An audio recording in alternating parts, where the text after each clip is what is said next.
E aí, como é que você lida com os dogmas? Parcial. Sim, então vamos lá. Primeiro choque agora. Cristo. Jesus Cristo. A pergunta, boi velho, o que é a verdade? O bom chegou nesse ponto.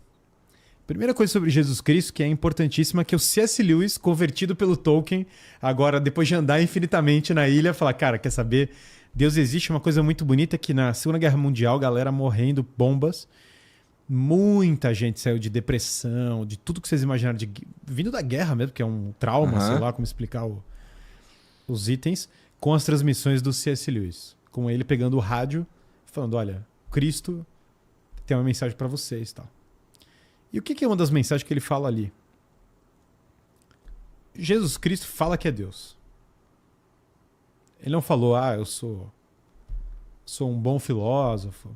Sócrates não falou que é Deus. Sócrates falou que era um filósofo. Eu, graças a Deus, não estou falando que sou Deus, entendeu? Se um cara fala que é Deus, ele tem duas possibilidades. Não tem nenhuma terceira, não tem como. Ou ele é louco, e tem vários, aparece, seita, toda... A quantidade de lixo religioso que o homem consegue criar não tá escrito, beleza. Uhum. Ou ele é Deus. Ou ele tá mentindo. Sim, ou é uma manipulação. Agora, olha só. Se ele é um homem sábio, se ele é um homem sábio de verdade, ele não tem como ser louco, porque ele não seria sábio. Pode até argumentar, mas tem o louco de Deus, não sei o que, mas, cara, não, na real, assim, o cara falou que é Deus. Ou ele tá muito louco, ou ele é um sábio. Na real, tem uma diferença. Se ele tá mentindo, ele também não é o sábio no sentido até como uma referência moral, o sábio. Sim. Ou ele é Deus mesmo. Não tem o que fazer. E aqui, você olha para Jesus Cristo e agora você tem que enxergar. Aí vem o meu drama pessoal. Não é o drama de outra pessoa, o meu. Que eu abro o evangelho e eu espero encontrar o louco. Porque, pensa comigo, beleza. Cheguei até aqui, eu na minha cabeça.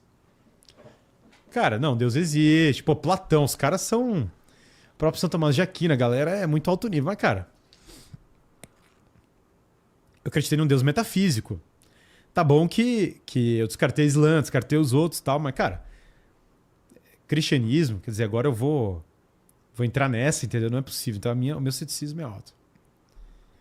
E eu espero encontrar algo muito mais tosco. Talvez o negócio dos animais isso que eu falei, nada contra o Padre Marcelo... Novamente, o Padre Marcelo vai levantar todos os problemas do Brasil no MOOC. Mas, cara, eu esperava encontrar uma coisa mais tosca. Essa era a minha impressão. E abre as páginas do Evangelho. E agora as páginas do Evangelho com essa interpretação. Com Santo Agostinho, com São Tomás de Aquino, com os grandes filósofos que leram o Evangelho. Não lendo o Evangelho a partir da minha cabeça. Porque isso acho que fez muita diferença no meu caso. Na minha opinião. Para mim, tem muita gente que vai lá, o cara pega a Bíblia e começa a falar um monte de coisa na doideira. No meu caso, eu cheguei e falei, cara, deixa eu ver o que os caras sabem falar sobre isso aqui, porque eu não tenho capacidade para interpretar esse negócio de bate-pronto, não é a minha. Se o cara acha, não, eu consigo, falar, beleza, campeão, vai lá, faz, me mostra depois o que saiu, mas vamos... Aí começa a abrir os livros e falo, cara, não é só que esse cara é sensato. É que o que esse cara tá falando vai resolver praticamente todos os problemas que estão rolando no negócio. Mas assim, não é... Porque você lê o Alcorão, você vai achar coisas muito interessantes. Você não tem aquele feeling. Isso aqui vai resolver toda a parada. Tem uns bagulho que você até se lê e fala, cara, isso aqui vai criar um outro problema. Quando você vê o que o Cristo tá falando, a mulher vai ser apedrejada, por exemplo. A mulher vai ser apedrejada, tem duas opções. Se ele seguir o pessoal de Israel, é para apedrejar. Se ele for contra isso, ele é um rebelde contra Israel. Está traindo eles para os romanos, sei lá. Tá lá a mulher, vai ser apedrejada. E aí o Cristo fala que atire a primeira pedra que não pecou.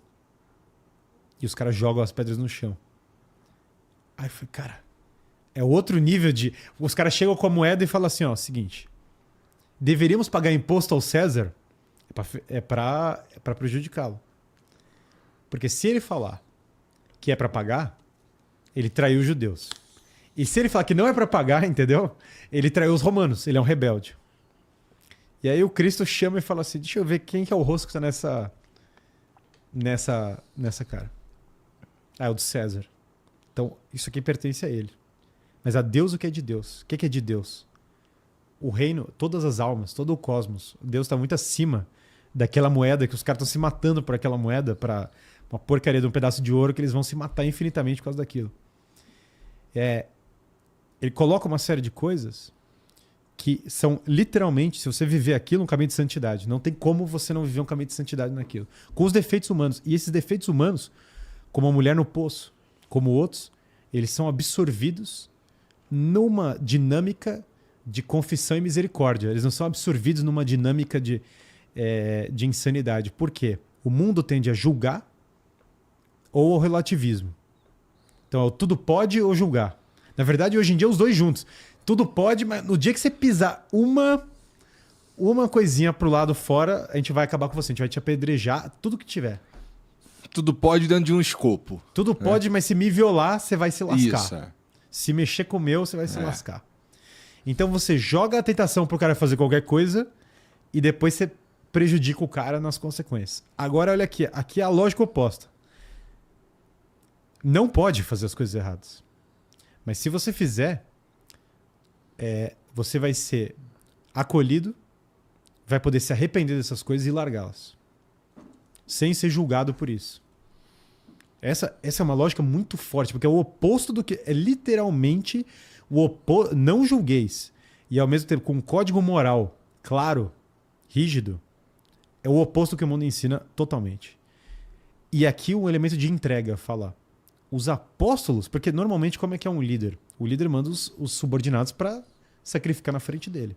Muito comum. Um Dario da Pérsia estava lá atrás, cadeirona e tal, fala, cara, vamos lá e resolva o negócio. Aqui acontece o contrário. O Cristo vai ser morto. Os apóstolos dão no pé, os caras vazam. Os caras não querem estar lá para sofrer o negócio. O Cristo, na serenidade, vai lá carregar a cruz. Normalmente, o herói, o Aquiles é o cara que se acha o máximo. É o cara, quero que cantem o meu nome, pela glória e o caramba e tal. Uhum.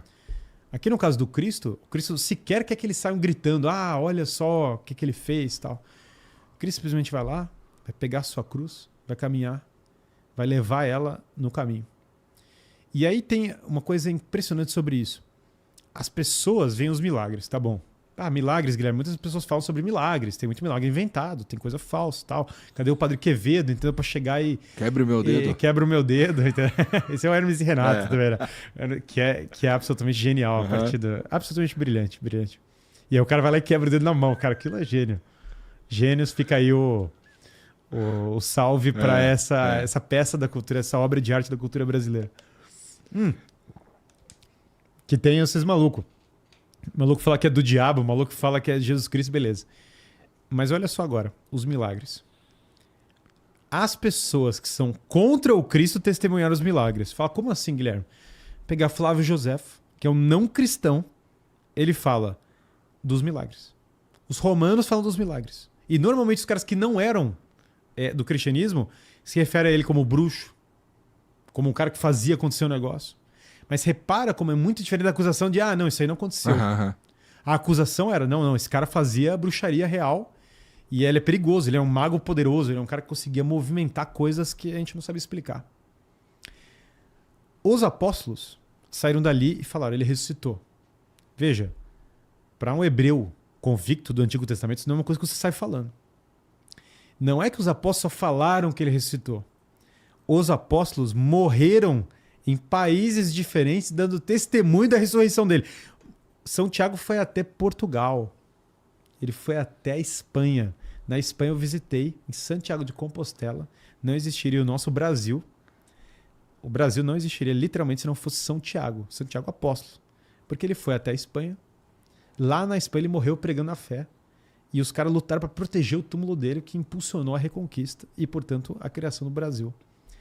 E é uma basílica lindíssima. E tem uma coisa lá em Santiago, que as pessoas, muitos que não são católicos, não são cristãos, vão fazer o caminho de Santiago de Compostela. A galera atravessa ali da França, sobe montanha, desce. E eu vi a cena. Uma igreja lindíssima. E os caras se ajoelhando. Francês, belga, japonês, cara, o planeta inteiro. Gente jovem, gente velha, cajadinho, entendeu? Ator de Hollywood fez esse negócio. Os caras vão atravessando o negócio, os caras param na frente ali, ajoelham, começam a chorar. Eu vi 3 ou 4. Eu tive vontade de chorar. Quando eu não sou movido a dar essas coisas. Eu vi o túmulo de São Tiago, eu tive vontade de chorar. Não sei. Claro, envolve todo o ambiente ali, mas a percepção de, cara, esse cara tá com Jesus Cristo. E aí você vê o outro que morreu na Índia. Morreu no Egito. São Marcos, que está hoje em Veneza, morreu no Egito. São Tomé, que foi o que pediu para tocar na ferida, morreu na Índia. Tinha reino cristão no meio da África subsaariana. Porque os caras desceram o Sudão, o rio ali no Nilo, e foram até a África subsaariana, cristão. Teve reino, por exemplo, no Império Romano, reino de Etíope, que lutou no Oriente Médio para defender a fé cristã.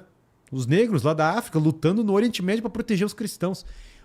Nós estamos falando de pessoas que se converteram num planeta em que isso não acontecia. Por que não acontecia?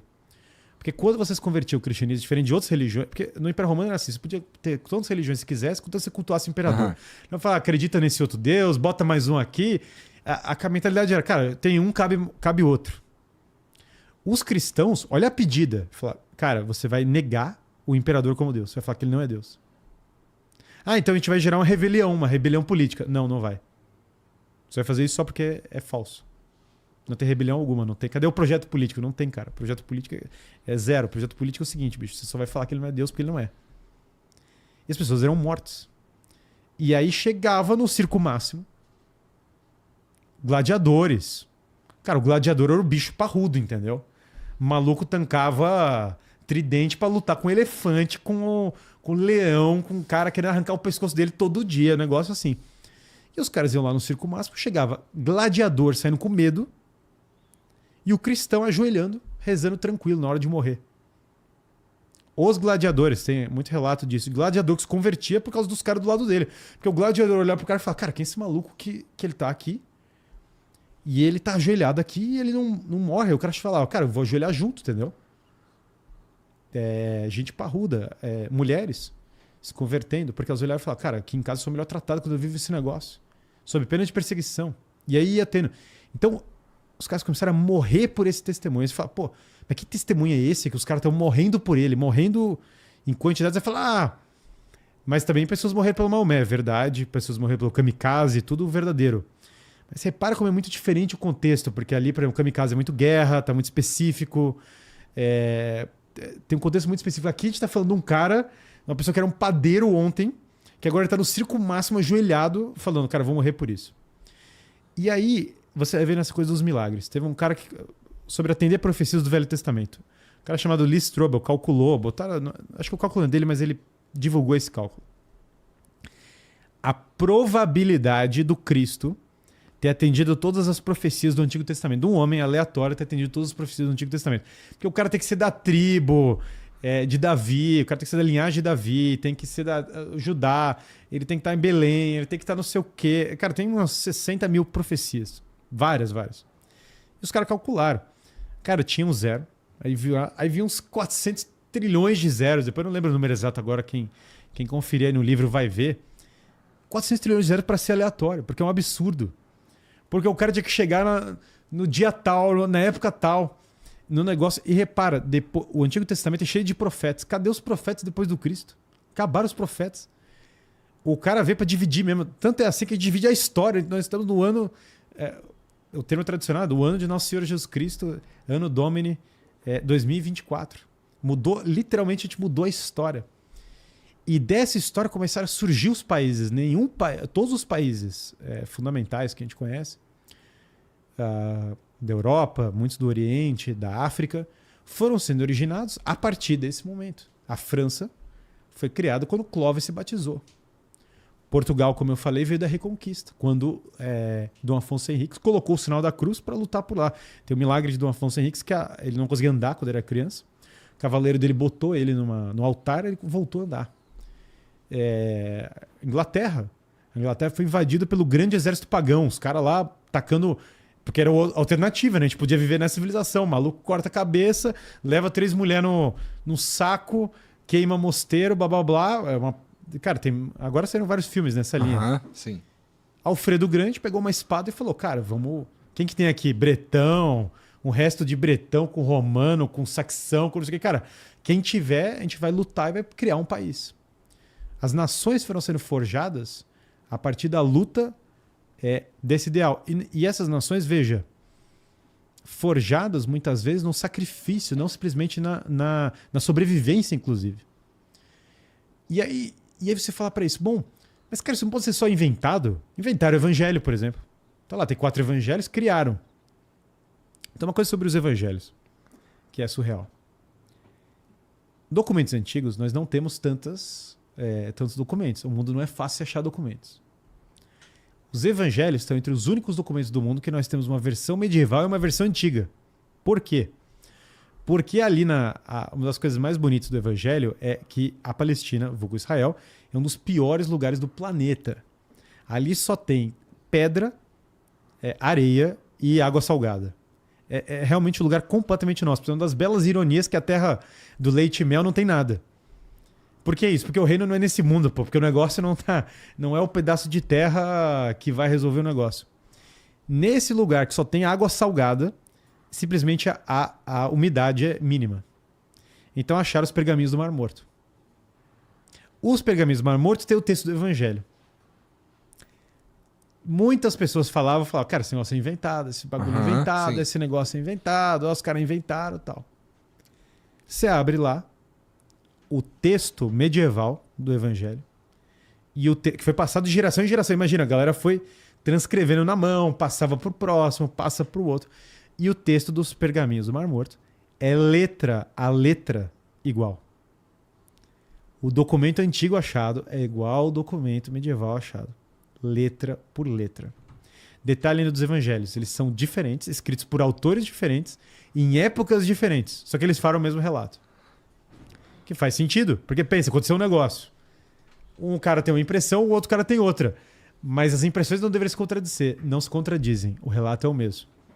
E os relatos dos apóstolos e das testemunhas não se contradizem. Então os inimigos falam o mesmo relato. Os defensores falam o mesmo relato.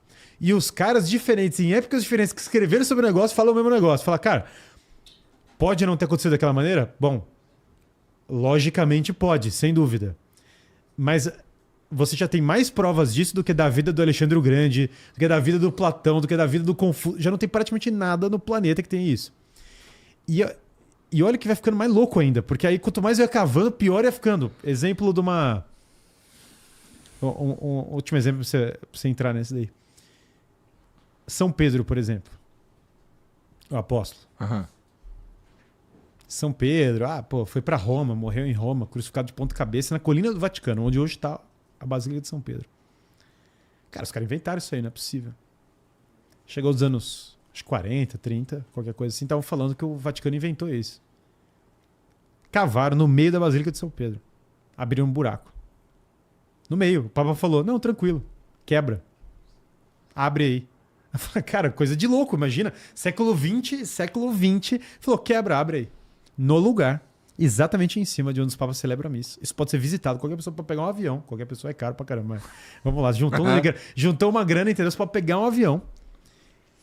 Em cima, embaixo de onde o Papa celebra as missas, hoje, está lá o túmulo de São Pedro. Da época, com a inscrição, com o negócio. Lá agora. Você pode visitar lá agora. Qualquer pessoa pode ver. O negócio lá. O cara abriu isso no século XX. Era afastado por tradição. Está lá. Então, resumindo o que eu acabei de falar. Nós temos agora um homem que fala que é Deus. Quando eu leio as palavras dele, ele não me parece louco. Nem me parece mentiroso. Ele me parece, inclusive, que ele morreu pelo negócio mesmo. Então ele me parece sábio. Por mais incrível que pareça num primeiro momento, a concepção, ele é Deus. Segunda coisa, do fruto desse homem veio não só a nossa civilização, mas vieram muitas das pessoas mais incríveis que a nossa civilização conseguiu produzir, muitas das virtudes que nós tomamos como as mais valiosas, e vieram frutos civilizacionais espetaculares. Aí vão falar, mas também vieram frutos ruins. Bom, só que os frutos ruins contradizem, diferente de tantas outras coisas no mundo. Eu tenho várias coisas que eu posso argumentar que os frutos ruins da ideologia X são o que a ideologia X, são uma consequência da ideologia X. Mas claramente, no caso do cristianismo, os deturpadores não estão seguindo o evangelho. Claro, é muito evidente. Tipo assim, o padre corrompido, sexualmente corrompido. Claramente ele não está seguindo o evangelho. Eu consigo pegar, imediatamente o evangelho, eu consigo comparar as duas coisas. Facilmente, sim. Ah, ele é um homem da igreja. Sim, mas ele é um homem da igreja que está indo contra o que a igreja ensina, visivelmente. Eu não posso falar isso de milhões de coisas que existem no mundo. Mas eu consigo falar isso do cristianismo. Então a corrupção é de uma natureza radicalmente diferente da vida. Quando o cara vive isso, é o exemplo dos santos, eu vejo vidas plenas, vidas incríveis. De maneiras as mais variadas, porque os santos normalmente tem padeiro, sapateiro, herói de guerra, intelectual, monge, tudo que puder imaginar, conceber, mulher no interior da Bahia, todas as coisas concebíveis do ser humano. Joana Dark, que é uma caixinha, só Joana Dark, como é que vai encaixar uma... Thomas More, cara, o cara da Inglaterra, escreveu Utopia, uma outra lógica, foi morto pelo rei. Figuras das mais variadas da história humana, com vidas plenas, uma mais diferente da outra, seguindo esse ensinamento. E historicamente eu tenho um argumento muito forte, não só do evangelho, mas da geração posterior ao evangelho para dizer isso. Então, o que eu diria? A razão consegue te forçar a ter fé? Não. Não é uma... Eu acho que a razão meio que te força a dizer que Deus existe pelo que eu acabei de falar. Ela vai te forçando a dizer isso. São coisas diferentes. A razão não te força a ter fé. No entanto, o que eu diria é que a razão ela te conduz para a fé, que é diferente de falar que ela te força a ter fé, são duas coisas diferentes. Ela te leva por esse caminho e ela mostra a razoabilidade da fé. Ela mostra para você como a fé faz sentido. Pelos frutos, pelos efeitos, pela origem e pela história. E isso é diferente de todas as outras religiões. Eu não estou falando isso como um ataque. O cara quer atacar religiões. É diferente porque nas outras religiões o cara não tanca da mesma maneira. O cara não fala, bicho, se você achar o túmulo de Jesus Cristo, acabou a minha religião. O cara não tanca nesse nível. O cara não tanca falando o seguinte, se isso que eu falei aqui não for real, acabou, é falso. É isso ou não é? Se achar que o túmulo de Jesus Cristo acabou, tô fora, pulo fora. Eu pulo fora. Eu mesmo vou falar, cara, uma coisa está errada, já me passaram errado. É outro paradigma. E não é uma religião que fala, vem cá agora e faz parte dessa seita do caramba e tal. É um outro negócio. Fala, cara, esses ensinamentos vão te conduzir para um caminho bom, vão te acolher, vão fazer parte de uma lógica de confissão e restauração da alma. Que levam a vida de... Tu é muito crente, meu irmão. Não, não sei se eu sou muito. Não, mas isso não é... Eu tenho um pouco de inveja, na verdade. Porque o meu ponto de vista de não ter certeza das coisas me coloca numa posição de, por falta de uma outra palavra, de sofrimento, sabe? Dado que eu tô conversando e meio que o meu trabalho é conversar com as pessoas e tal, e entender o que elas pensam, eu acho que você tem um ponto de vista mais que te dá um pouco mais de tranquilidade por causa da certeza que você tem de que Deus existe. Sabe? Sim. Então, a mera dúvida, pra mim, já gera uma parada meio... por exemplo, se você acredita que Deus existe e você descobriu que o cristianismo é o caminho que servia pra você, talvez o melhor caminho e tal, isso prevê várias paradas. Repara que é muito diferente de o que servia pra mim versus o melhor caminho. O que eu tô defendendo aqui é que é o mais correto. É o melhor caminho. Então, E mais razoável, no mínimo, né? Então isso prevê que o que tá ali na Bíblia e que o Cristo falou, não sei o que, aquilo ali é verdade. Claro. Então isso significa que existe uma vida após a morte. Perfeito. Isso significa que assim... Eu adoro como você já está raciocinando de uma maneira bem mais aristotélica, tomista, pelo menos. Aqui mais tomista, claro, porque é cristã. Que todas as coisas que você está falando, uma segue da outra, né? Eu acho lindo. Então, mas é que assim, se a gente parte do princípio que isso tudo, assim, já que a gente pensou nisso tudo, a gente chegou nessas conclusões e tal. Isso. E aí, bom, se existe a vida após a morte, já muda toda a percepção do que a gente está vivendo aqui agora. Exatamente, claro. Né? Radicalmente. Então, e eu não tenho essa certeza. Sim, não, claro. Mas esse é o ponto de partida da nossa conversa. Mas repara, como muda radicalmente. Por isso que eu te falei, é absolutamente relevante, muda totalmente sua perspectiva. É absolutamente porque agora, relevante mesmo. a sua vida, ela envolve um drama de salvação da alma. Que, em certa medida, agora entra um outro ponto para entrar, mudando de assunto, mas para voltar nisso, para entrar na vida das virtudes.